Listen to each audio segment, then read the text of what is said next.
UGC को लेकर देश भर में अलग अलग जगहों पे प्रोटेस्ट हो रहे हैं। स्टूडेंट सड़कों पे धरना दे रहे हैं तो कर्मचारी इस्तीफे दे रहे हैं। क्या ये कानून लोगों के बीच इतना गुस्सा पैदा कर रहा है कि लोग अपना घर छोड़कर सड़कों पे आ जाएं, या फिर ये कोई सियासी खेल है? यूजीसी एक्ट, जिसे भेदभाव को खत्म करने के लिए लाया गया, दरअसल इसकी शुरुआत ही भेदभाव से होती है। इसको हम आगे आसान और डिटेल में समझेंगे, लेकिन समझने वाली बात यह है कि सरकार का इंटेंट क्या है, आखिर सरकार करना क्या चाह रही है। क्योंकि कोई भी रूल अगर बनता है तो आप डेटा देखते हैं, पैटर्न देखते हैं, जैसे लव जिहाद या ऐसा कुछ। जहाँ पैटर्न दिखाई देता है तो उसके मुताबिक कानून बनाया जाता है, जिससे समाज से ऐसी विकृतियां खत्म की जा सके। लेकिन यहाँ सोशल मिनिस्ट्री ऑफ जस्टिस का खुद का अपना सर्वेक्षण है, जिसमें कहा जाता है कि कन्विक्शन रेट 0.8% है। सारे मामले झूठे साबित होते हैं या फिर साबित ही नहीं हो पाते।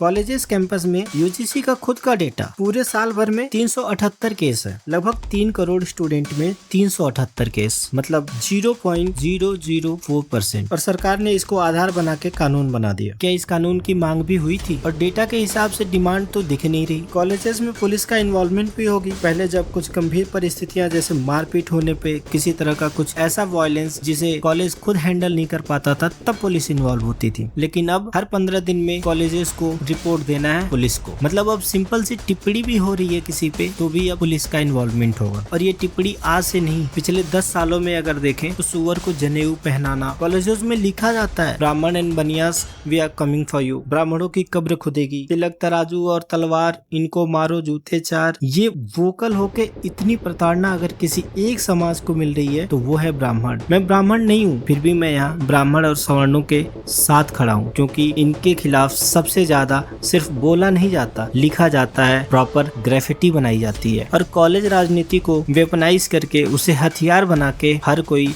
अपनी अपनी राजनीति चमकाने में लगा हुआ है। यह सिर्फ एक यूजीसी एक्ट नहीं है, यह शिक्षा के नाम पर डर का कानून है। इस बार ना कोई कॉलेज तुरंत बंद हुआ, ना कोई कोर्स एक दिन में खत्म हुआ, लेकिन जो हुआ वो सबसे ज्यादा खतरनाक है। इस कानून से ये बताया जा रहा है कि अब शिक्षा पर कड़ी नजर रहेगी, और जब पढ़ाई में नजर आ जाती है तो पढ़ना कम और डरना ज्यादा शुरू हो जाता है। सरकार कहती है ये भेदभाव रोकने के लिए है। भेदभाव एक सच्ची समस्या है, गंभीर समस्या है, लेकिन सवाल ये है क्या ये भेदभाव के नाम पे पूरी शिक्षा व्यवस्था को कंट्रोल करना सही है? क्योंकि शिक्षा का मतलब होता है सुरक्षा, चुप्पी नहीं। अगर हर सवाल को खतरा मान लिया जाए तो कल के छात्र सोचने से भी डरने लगेगा, और यही सबसे बड़ा खतरा है। सरकार और यूजीसी बार बार कह रहे हैं कि कॉलेजों में भेदभाव बढ़ रहा है। ठीक है, मान लेते हैं, लेकिन एक सीधा सवाल ये है, क्या भेदभाव आज पैदा हुआ है? पिछले 10-20 सालों में कितने मामलों में सही इंसाफ मिला है? कितने दोषियों को सजा हुई है? कितने कॉलेजों पे ट्रांसपेरेंट तरीके से कार्रवाई हुई है? सच ये है, भेदभाव नया नहीं है, लेकिन उस पर कार्रवाई हमेशा अधूरी रही है। और अब अचानक से कहा जा रहा है कि हमें पूरे सिस्टम पर कंट्रोल सख्त करना चाहिए। ये वैसा ही है जैसे किसी एक क्लास में चीटिंग हो रही हो और पूरे स्कूल को जेल बना दिया जाए। अलग अलग मामलों को सुलझाने की बजाय पूरी शिक्षा व्यवस्था को ही शक के नजर से देखा जा रहा है। सबसे खतरनाक बात, अगर भेदभाव की शिकायत सिर्फ इंसाफ का मुद्दा नहीं रहेगी,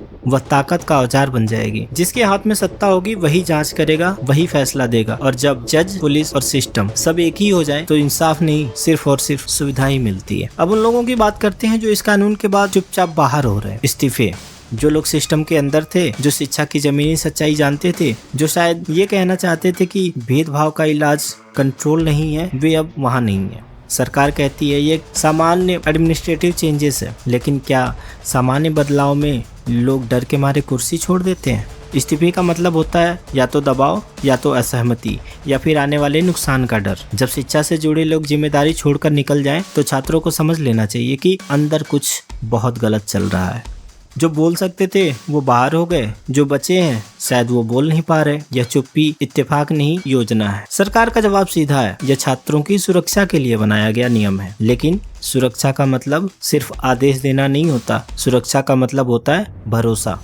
और यहाँ भरोसे की कोई प्रक्रिया नहीं दिखती। न छात्रों से पूछा गया, न शिक्षकों से राय ली गई, न ही कॉलेज को तैयारी का समय मिला। बस आदेश आया, मान लो या फिर भुगतो। आज भेदभाव के नाम पे कंट्रोल है, कल सिलेबस पे होगा, परसों सोच पे भी हो जाएगा। सवाल ये नहीं है कि कौन सी पार्टी सत्ता में है, सवाल ये है क्या किसी को भी शिक्षा पर इतनी बिना रोक टोक ताकत मिलनी चाहिए? आज विपक्ष सड़कों पे है, बयान, बहस, ट्वीट कहते हैं शिक्षा बर्बाद हो रही है, लेकिन कड़वा सच ये है कि जब वो सत्ता में थे तब भी भेदभाव के मामले दबे, तब भी छात्रों को इंसाफ नहीं मिला। आज उन्हें छात्र नहीं, सिर्फ और सिर्फ राजनीतिक फायदा दिख रहा है। एक तरफ सरकार कानून थोप रही है, दूसरी तरफ विपक्ष मुद्दे पर राजनीति कर रहा है और बीच में छात्र सिर्फ पोस्टर बन गया है।